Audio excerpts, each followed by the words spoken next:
Well, hey everyone. This is Rick, and I am making this video. I want there to be some record. My ideas,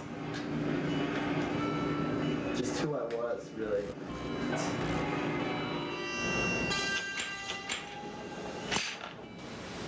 So if I don't up and do something stupid and blow my nose off instead of my head. I don't think he really thought he had a chance in life, that his life was already over. It had been ruined. He would tell me I just want to die. I'm just tired of this life. I'll never be free from this pain and this past.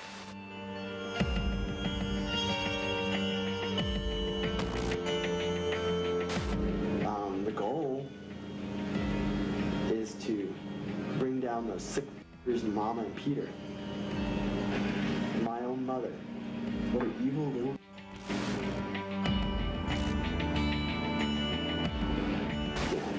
How can you do that to kids? How can you do that to kids and sleep at night? No. Anyway.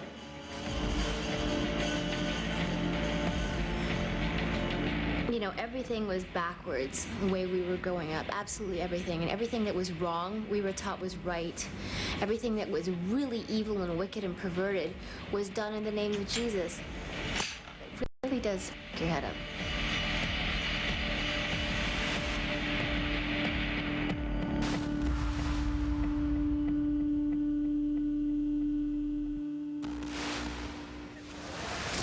I'm sorry, they're just, I meant to be down here. 2 months after Rick Rodriguez recorded his video, friends are holding his memorial.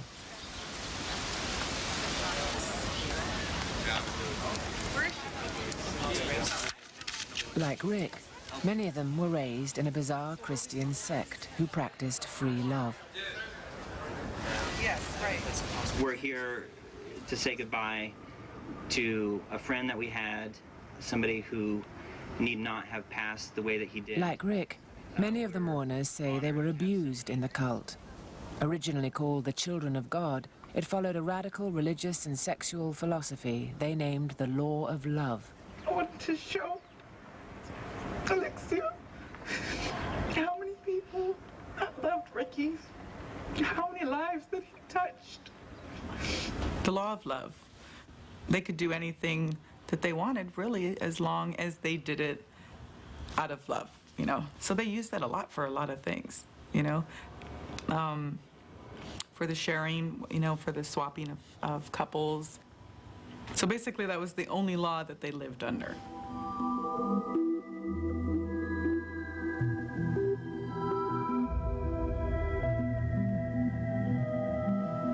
Because they certainly didn't abide by society's laws, you know. Definitely didn't abide by those laws.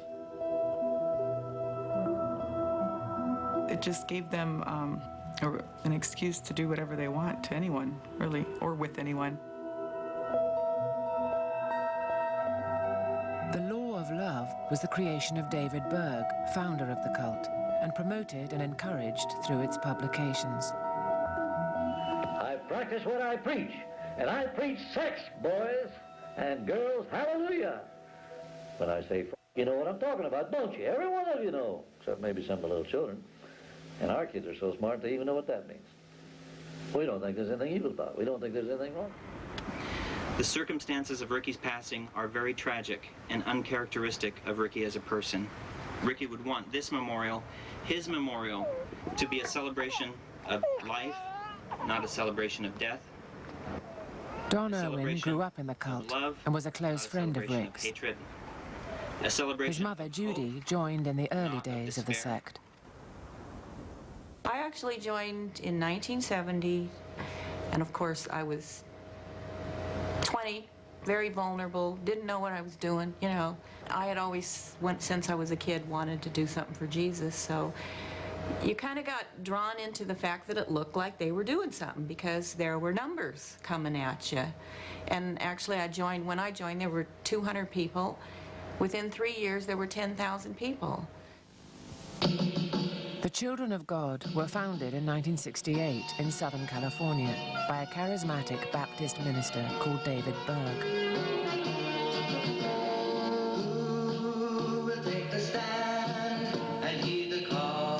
At first, Berg preached a simple gospel, prophesying the second coming of Jesus.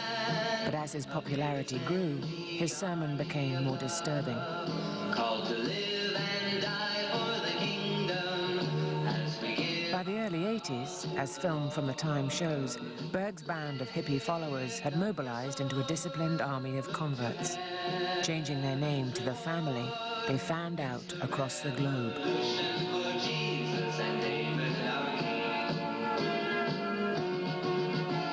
Sucked in, you know, and I got sucked in before I knew what, I really thought I was joining a Christian organization.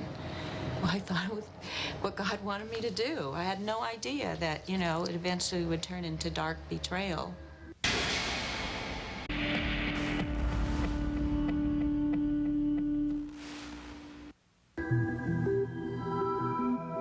To the outside world, The Family was a missionary organization, spreading their word from Mexico City to Manila. But behind the closed doors of their communes, free love was their theology. At the age of 7, I remember it was in Panama, and it was New Year's. And I slept on one of these trundle beds that pulls out from a bunk bed. And I remember rolling over and looking, and there was the behind of one of the sisters in the home, and she was having sex with my father less than a foot from me. I remember her name to this day. I remember getting up and going to the bathroom and looking in my mom's room, and my mom was having sex with the woman's husband. This wasn't an anomaly. Okay, girls, so don't cover up too quick, they don't like it. Was part of our doctrine, it was part of our dogma, and it was not something that was restricted to adults. We were taught that as children. Well, he doesn't get to appreciate your beauty that often, so we're just showing how we bed down here at night. We love you. Armed with camcorders, far-flung communes often recorded their exploits, sending David Berg messages of love. Good night. We love you. Look at those girls.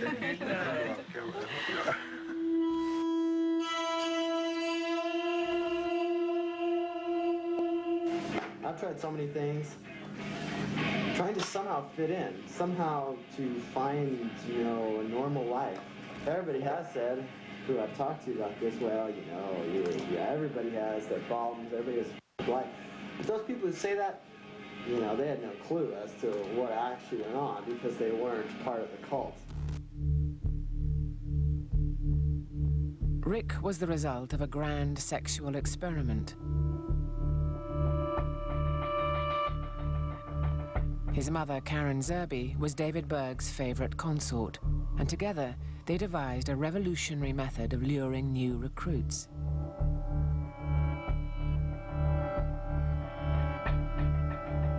It was called flirty fishing.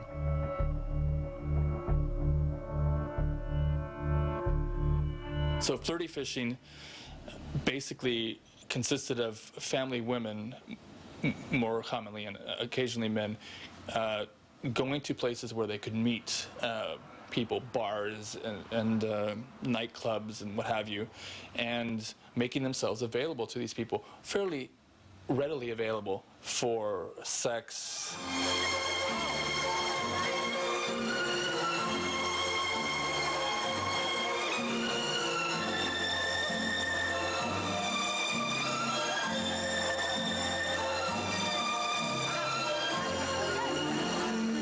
And then there was the expectation that they would lead these people to Jesus or pray with them to receive Jesus as their Savior. Here you see Faithy as she witnesses to the Vice President of Book Company from Sweden. And he's asking her at this time, do you think I'll go to heaven? Very, very sweet man who really enjoyed their contact that night. I was never asked to share until the FFing thing came out, and then it was kind of a pressurized thing. It was like, you either do it or you're out. But what was it like to have to do that? What was it like? Yeah. I don't want to go there. David Berg, in his writing, refers to them as God's whores. My mother, when I used that terminology, my mother took exception to that, and I reminded her that it wasn't I who used the words God's whores, it was her founder. But yeah, she said she's proud about it and proud to have done it. I mean, how does that make you feel now? It bothers me, to be honest with you. I mean, and if you boil it down to its basic, my mother was a prostitute. Karen Zerby was a hooker for Jesus, one of the first. On one trip to Tenerife, she records fishing 18 different men. One of them was a local waiter, Rick's father. David Berg wanted an heir apparent he could mold in his own image, so he adopted baby Rick, celebrating the new Messiah in the cult's publications and documenting his childhood in intimate family snaps. He was almost like, I don't know, what would you compare that to? I suppose he was just very famous, you know. Probably one of the most famous. It's sort of like next to his dad, you know. It's like their family was like royalty, you know, and he was like a prince and a, you know, soon to be king sort of person. But the mantle of leadership came with a price. Berg would also use his son as an ideological plaything, pushing sexual boundaries for a new generation of disciples. You know, we may not believe in God. I don't. At least certainly not the Christian of God. This big that he wants to stick up everybody's ass. But I don't know. I'm starting to think that life goes on, and that scares me. That really does scare me more than anything. Because I don't know. I don't want it to go on. I want it to just be over. He talked about suicide a lot. And I would ask him, you know, why he felt like that. Why did he want to die? And you know, he said, you know what, because I'm already dead.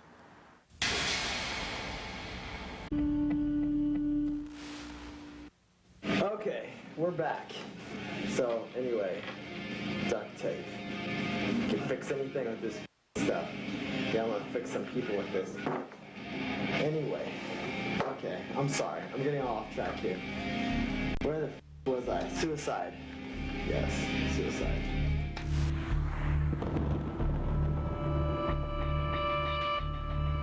"24 hours after Rick recorded his video, he left his Tucson apartment and hit the freeway. Driving west through the Arizona desert, he made his last phone call to his estranged wife, Alexia. He said he was afraid of dying. I told him that I believed in angels. And I told him that when he died, that he would feel love that he never got to experience in this world. And he told me, keep telling me nice stories.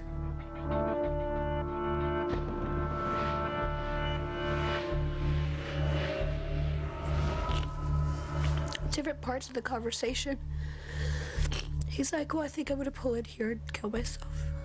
And I'm just freaking out. It's like, what are you gonna do? By this time, he was really tired. I think he had been awake for like 2 days. And he just started mumbling words. He was like, I have to go now. He goes, I'm so tired. So I'm so tired of thinking. And, you know, he just, a lot of it was just expressing thoughts, everything that was going through his mind. And then he was like, I have to go now.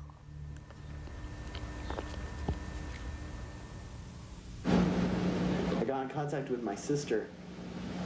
Well, I consider her my sister because to me she is. She's not flesh and blood. But I'm talking about Davida. She calls me sometimes and we talk and tells me the stuff she's going through. And it just breaks my heart, you know? David Berg frowned upon conventional families, and Rick was raised by a coterie of female acolytes, along with a baby girl called Davida. The pair grew up almost as brother and sister.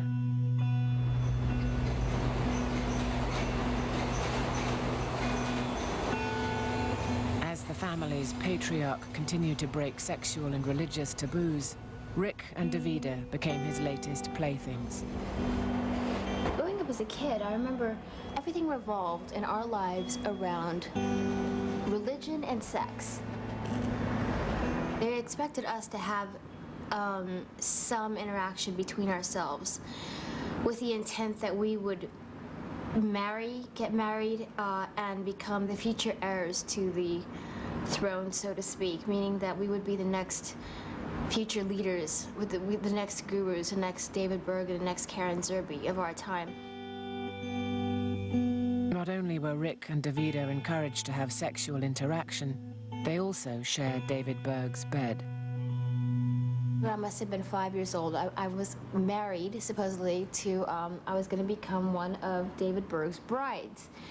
And there was a ceremony with the ring and everything, and once I turned 5 years old was when I was implicated into being one of his queens, so to speak. And I remember actually, I used to look forward to going and spending time with him in the evenings, me and Rick, because it was the only time that he would actually let us watch cartoons. We were absolutely not allowed to watch any TV whatsoever. And it was the only time that we watched cartoons. He would always let us watch Scooby-Doo. Well, we didn't look forward to Love Up Time, but that was part of the package. You get to watch Scooby-Doo and eat chocolate and have, you know, loving interaction with Grandpa.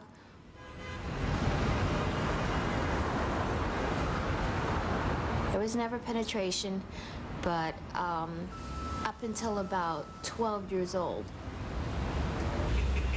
it was never penetration. It was just really all the other forms of molestation, touching and oral, and mostly just that. Except it was different with Rick. He always had intercourse with the adult women because as a little boy, I suppose it's a little different, you know.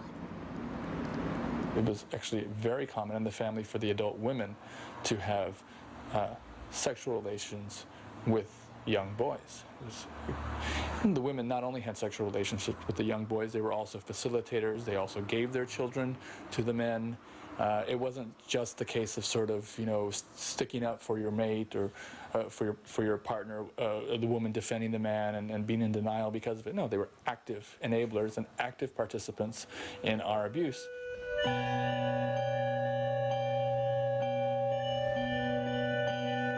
Rick and Davida even starred in their very own bedtime story, printed by the family as an example for all their children to follow.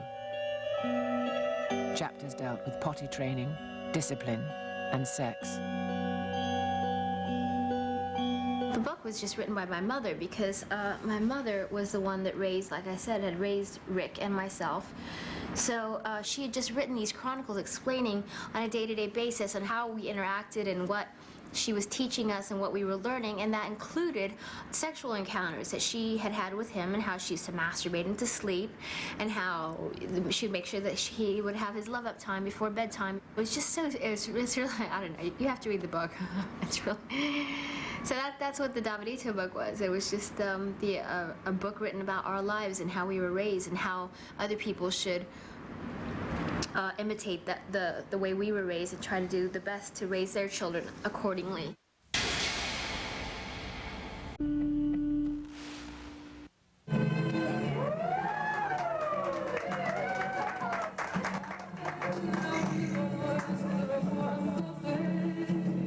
By the early 80s, David Berg was on the run from Interpol on suspicion of pimping. Moving with Rick and Davida from one secret compound to the next, he never met ordinary members. Now, he commanded his female acolytes to send him strip videos.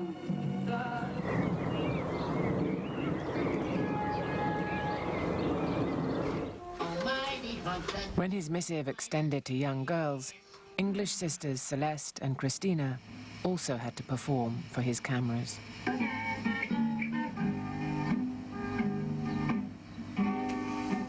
that's to me disturbing, because this was just the start of much more. Well, we were told we were dancing for God as well as Berg, didn't we? Yeah, And for everyone. glorify God and dance. Yeah, it's just sad. It's just.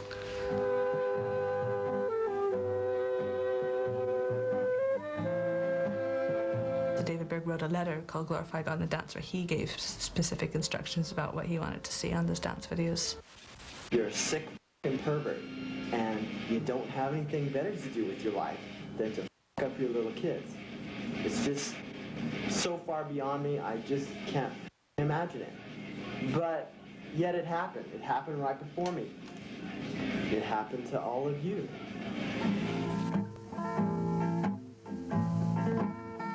Celeste's strip video was filmed at the family's commune in Greece. Led by Berg's lieutenant, Paul Pelequin, this was the unit that most enthusiastically followed the example set by Berg with Rick in the story of Davidito. I hold Paul Pelican responsible because he ran the communes. His word was go, and he was the one that did those dance videos when I was in Greece. I remember him yelling and being quite physically violent with me on many occasions throughout my childhood. I remember particular sexual abuse when I was 9 years old. Joan came to me and she said, well, since Dad suggested that I make love to him in the latest comment tape, do you think I should masturbate? And I said, of course, that sounds beautiful. He was the one that would use David Berg's writings to support his position, and also help to set up the schedules that I would be put on for sexually servicing all the men in the home. Zach didn't know, so I said, Zach, keep filming. We film it. They didn't report to anyone else except for Berg. What happened in that location is they began to institute and institutionalize the pedophilia that Berg was already practicing in his personal household.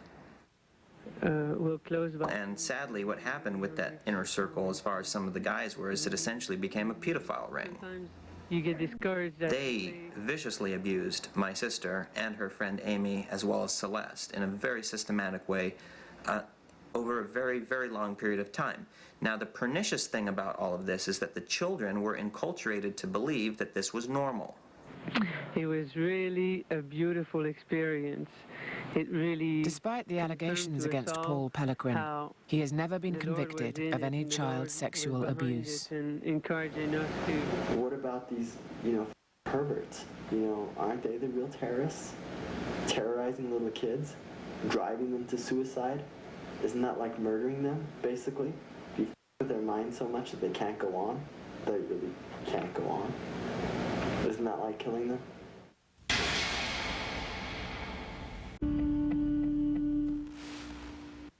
I don't know, though. One of these f***ers to the head.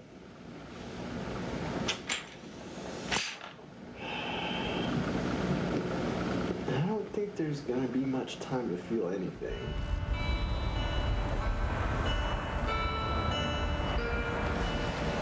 A few minutes after 8 a.m. on Sunday morning, our patrol officers got a call that there was a body here at the Palo Verde Irrigation District located inside a vehicle parked where you can see my car is now.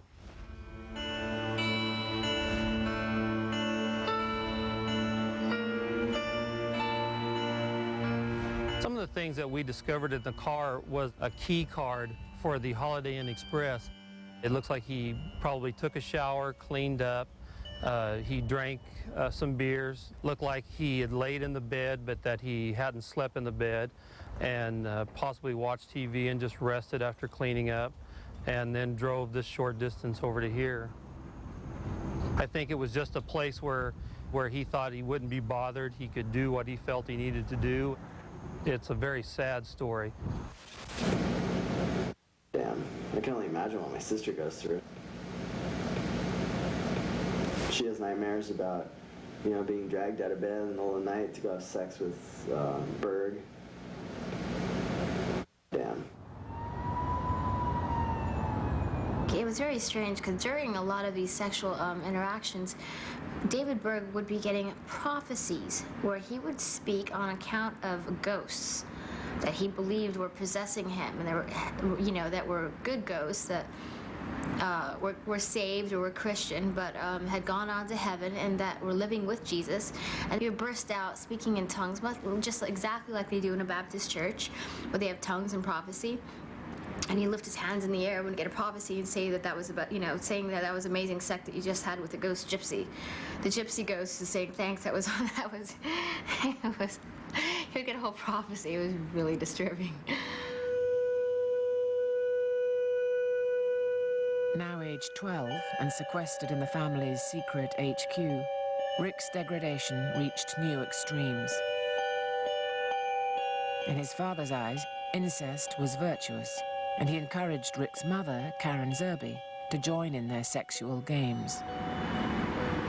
I specifically remember a couple of accounts where we were all in the same bed. I was required to be having sexual interaction with the guru at the time, David Berg, and I would be on his right side masturbating him while Rick would be having full sexual intercourse with his mother on the other side of the bed. But it'd be like a big happy family time in bed between the four of us. There are a lot of things that I've sort of come to terms with, and I understand the issues of control and the family.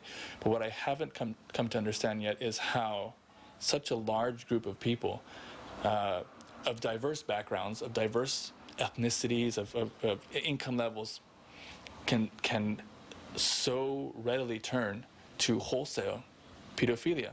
Not everybody engaged in it, but if you were in the family, you knew about it.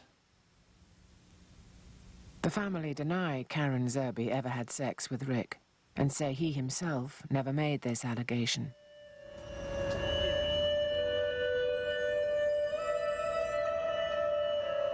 Nevertheless, whatever happened in David Berg's bedroom had a profound effect on Rick and his sister.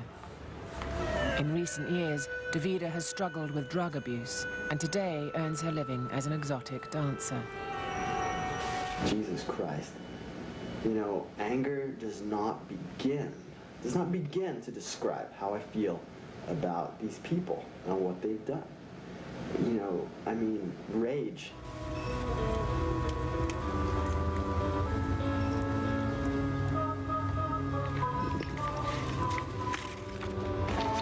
We want to release dubs for Ricky, and I'm also going to read off the names of people that we've heard of people who passed away who were not remembered, but this first dub is for Ricky. Abe, Amos, Andrew Parker, Ben Farnsworth, Cheris Lloyd, Daniel Parker, Johnny of Stephen and Gina, Jonas, Richard P. Rodriguez, River Phoenix. Rick Rodriguez is not the only child born into the family driven to suicide or to fatally overdose on drugs. Over the past 10 years, around 30 have died, including the actor River Phoenix, whose family were once members.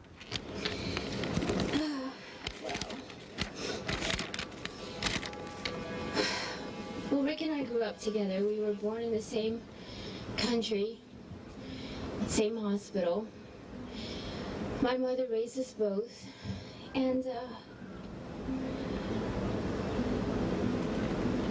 I just wanted to say that if it wasn't for my family and friends who had been there for me, I can't say that I wouldn't have killed myself a long time ago.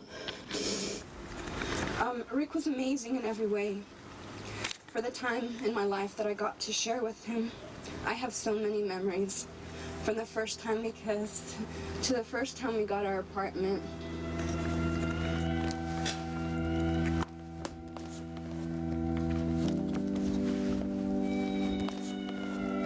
These are all his driver's license. I kept them all.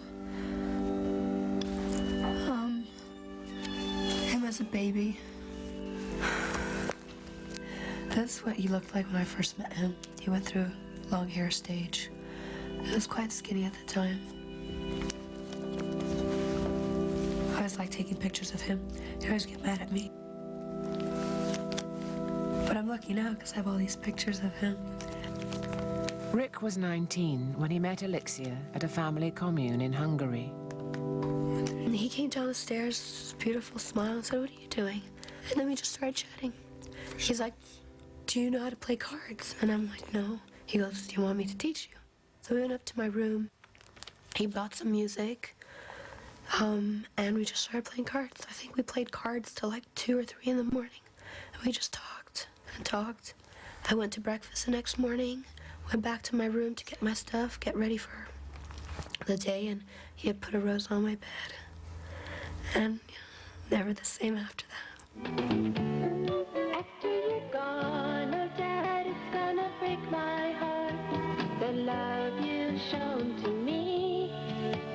With the spread of AIDS and international authorities hot on his heels, David Berg was finally forced to act. In 1986, he banned sex with children. 8 years later, a new band of altogether more wholesome disciples was saying goodbye. In 1994, he was dead. Oh Dad, we're gonna carry it on. God bless you. It's hard for me to quit. When I'm saying goodbye, just start fading me out because I can't quit.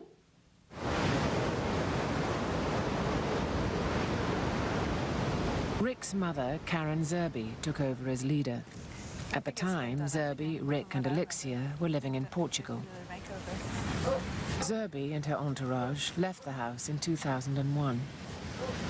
While in Portugal, increasingly reclusive and going blind, she kept a tight rein on her son.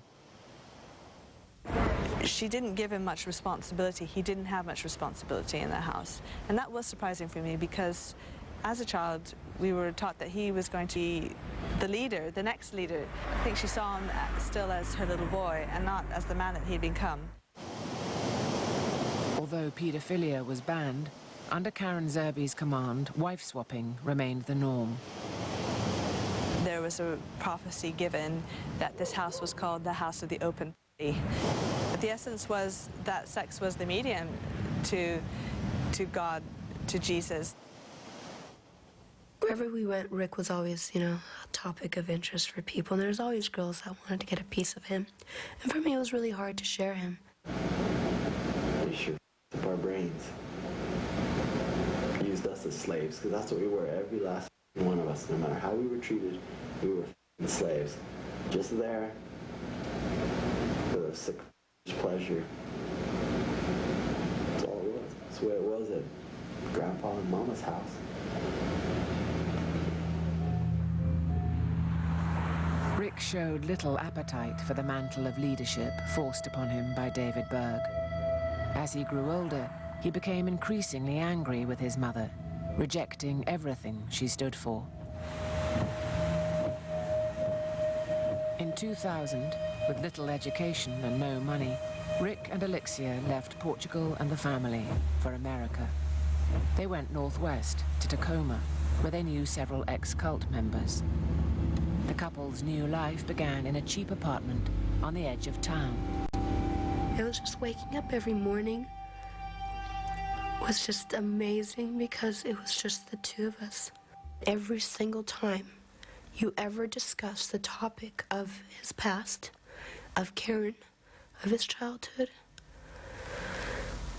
there was anger in there that I had never seen before. He'd just boil. The couple married. Rick found a job as a shipping clerk, and for a time it seemed they'd escaped their past. But ex-cult members began contacting Rick, pressurizing him to take a stand against their abusers. Raised to be leader, it was a role he found difficult to refuse. People would ask him, "Why aren't you doing something about it? If you know the truth, you more than anybody else will be believed because of where you were." They're like, "You owe it to us, And here he is. He's got a good job. He's got a happy life. And his heart, he didn't think it was fair for him to have been given that second chance when there were kids out there that were hurting.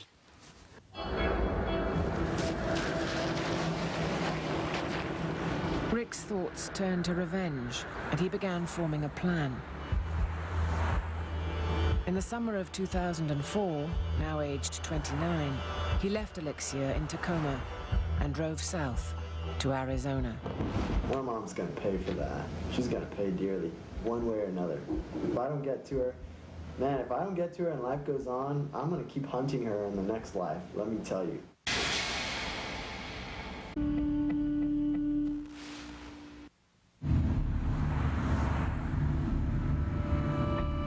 As leader of a cult with many enemies, Karen Zerby's whereabouts were a closely guarded secret. When Rick left the family, he broke off all contact with her. So when he decided to challenge his mother over the abuse he had suffered, he had to find her first. He really wanted to confront her face to face and ask her, you know, and get some answers. He was searching for his meaning in life. He really was. And I think he finally came up with the conclusion that his reason for living was to make right his mother's wrongs.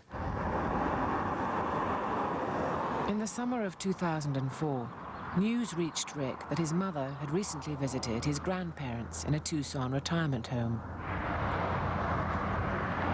In September, he moved to the city and waited for her to make an appearance.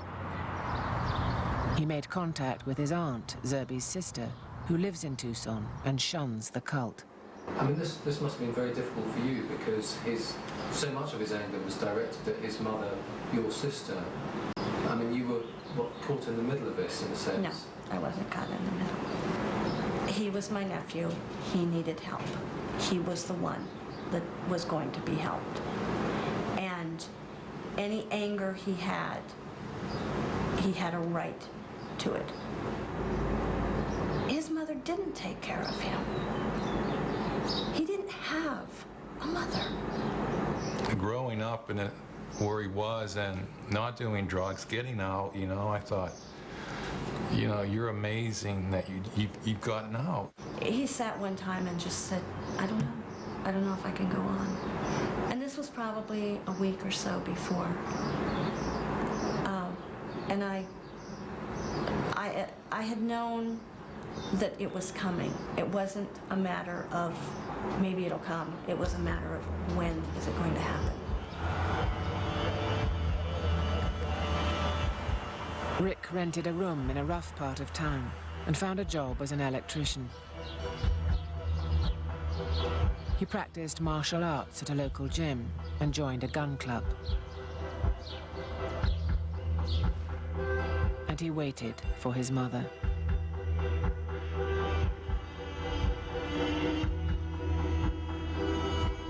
Four months after arriving in Tucson, Rick set up his new video camera and pressed record. This need that I have, this need, it's not a want, it's a need, and I wish it wasn't, but it is. It's a need for revenge. It's a need for justice. Because I can't go on like this.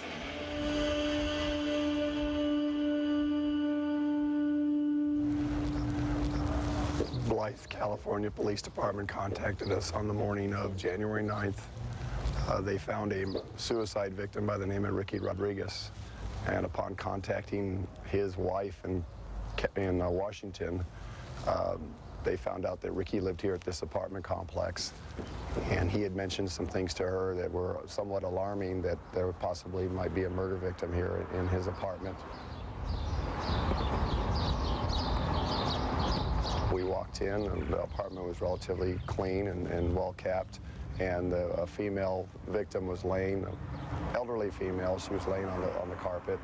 It appeared that her throat had been slashed. There were some defensive wounds to her arms, some cuts on her arms as well. The woman Rick killed wasn't his mother. It was her close confidant, Angela Smith. Smith had helped raise Rick and features in the story of Davidito under the pseudonym Sue. He arranged to meet her early on the evening of January the 8th, planning to force her to reveal his mother's whereabouts. I'm not trained in torture methods, which is what I'm gonna have to make do. I don't know how to do this. I don't even want to do this. Damn it. As Rick drove to his death, he called his wife 1,500 miles away in Tacoma one last time. He said the hardest thing about it is that as she was dying, he said she didn't understand what she had done. And I'm like, who? He's like, she didn't get it. These people don't get it. He says, I wasn't expecting that answer. I don't understand how they cannot see what they have done. Despite the savagery of the murder, there was no evidence of torture. And it's not clear whether Angela told Rick where his mother was. Nor is it clear whether he set off across the desert to hunt down his mother, or see his wife, or simply find a quiet place to die.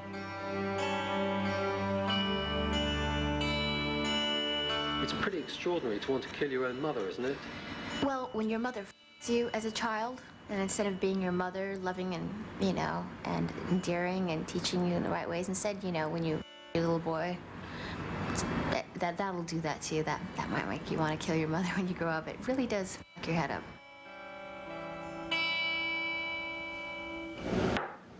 But yeah, I mean, I guess I can said all I can say. And what can I say, you know?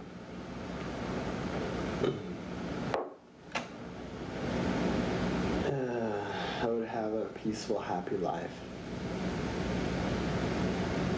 I tried. I did. Maybe I didn't try hard enough. Gave it what I could, you know. I did. He wanted to understand. He wanted to care. And he wanted to do something about the pain that I had suffered and others had suffered, like himself.